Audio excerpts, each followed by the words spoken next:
नोंथांमोनखौ बरायबाय news 8 बड'आव। Robin बर' बिथाङा गावनि नाजानायजों गावनि नखरखौ फोथांनानै लाखिनो हानाय नुनो मोनदों। लोगोसेनो बिथाङा बैग्रिनि आबाद, स्ट्रबेरिनि आबाद, लोगोसे ड्रागन फिथाइनि आबादबो मावनाय नुनो मोनदों। बिथाङा बे आबादजों गावनि नखर आरो गाव थांनानै थानायाव गोबां मुलाम्फा मोनदों होननानै फोरमायो। बिथाङा दासिमबो गावनि आथिङाव गसंनो हायाखै बे आबादनि जोहै, अब्लाबो बिथाङा गावनि नखर सालायनायाव जेबो उसुबिदा जायाखै एबा जेबो जेंना नुजाथियाखै होननानै फोरमायो निउस 8 नि सिगाङाव। नायलांदो निउस 8 बड'नि मोनसे दिन्थिफुंनाय।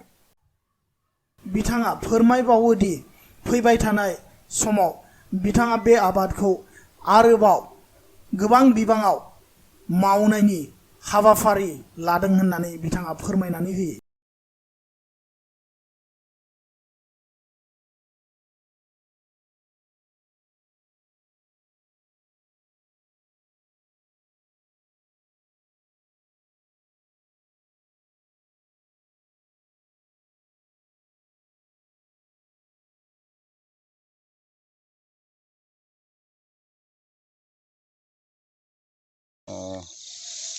बे आबादनि सायाव आङो बर्थमान दाथ' इसेबां मानि लाभालाब जानो हायाखै, अब्लाबो न'खरखौ जेने तेने सोलिनो हादोंखौनो बुंनांगोन।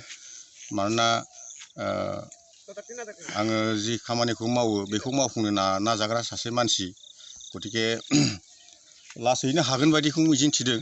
दाबो आङो एसे मोजाङैनो आरजिनो हादों आरो रांफोरखौ। मा मा आबाद मावदों नोंथाङा बेयाव?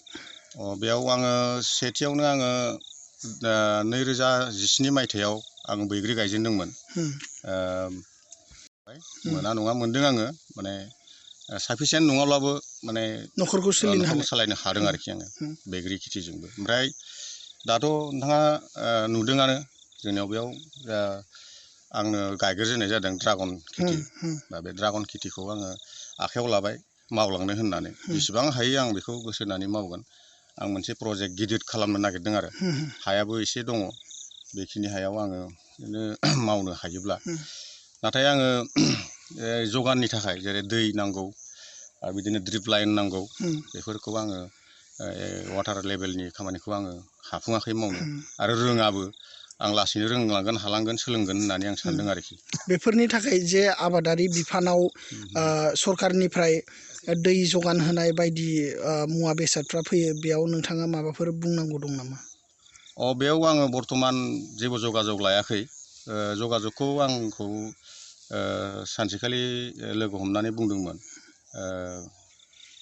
माबानि एग्रिकालसार बिफाया सासे जोंहा माबा मोनसे उपाधिमोन, बिथाङा बैग्रि फानबाय थानायावनो आंजों रायलायदोंमोन। ओमफ्राय आं सिनाखिखौ होदों, थां नोङो जोंनि अफिसाव थां, आं मोजां मोनसे माबा होगोन होननानै मेसेज होलांदोंमोन आरोखि। ओमफ्राय आं थांनाय जायाखै आरो। दायो नोंथांनि आबादाव मा मा आबादफोर नोंथाङा मावदों? आङो आबादाथ' बेनो, बे बैग्रियानोमोन सेथियाव 1917 सन अर्थात 1917 मायथाइयावनो आं गायजेनदोंमोन। आङो अन्तत' बारा गायाखै, आङो 1.5 बिगासो आं बैग्रि गायदोंमोन आरो। ओमफ्राय आरो नैबे ड्रागन आरो स्ट्रबेरिखौ नोंथाङा गोदानै? ड्रागनाथ' आङो थांनाय बोसोरनि एप्रिलनि 20 तारिखआव आं गायदों। दासिम बे ड्रागना 9 मासनि एसे बारबाय दा। ओमफ्राय मोजाङैनो जाबोदों, ग्रथिं लायन्स, आरो बिदिनो बहुद माने हेभि जाबोदों आरोखि। दा बे जौलांनायनि बेलायाव आङो मोजांखौनो नुदों। आङो नांबाय थायो नालाय, बेनिखायनो आङो बारा गायनो हायाखै। फैसाबो इसिबां मानि पर्याप्त' आं होनो हाया, खम परिमाननि आं माने रांबो गैया नालाय। बेफोर जिनिसखौ गोबां बानायनोबा गोबां रां नांगौ। फांसे पिलाराव आङो दायो आङो एसे गावनिनो होननानै बे पिलारखौ माने एसे मजबुतै बानायनाय जादों आरो। बेयाव सिमेन्ट आरो रड, बाला, अन्थाइ बेखौ लानानै फांसे पिलारा थंसेयाव माने बै फुलिजों आरो पिलारजों गासै 800सो खाथियाव थाहैदों आरो मोनसेयाव। दा बिदिनो आङो बर्थमान मावजेननाय हिसाबै आङो 27थाल' पिलार बानायनो हादों। ओमफ्राय एबार बानायबावगोन आङो, 100निबो बांसिन टारगेट लादों आङो पिलारखौ। फांसे पिलाराव फांब्रै खरि ड्रागन बेयाव माने सरकारि हासार जेबो गैया गोबोर हासारजोंनो आरो बिदिनो खानस्रि हासार बेफोरखौ बुथुमलाबायनानै फेसेवनाय हाग्राफोरनि हासार बेफोरखौ बुथुमलाबायनानै होयो आरोखि ओमफ्राय मोजां जाबोथारो जानायालाय थिग दं औ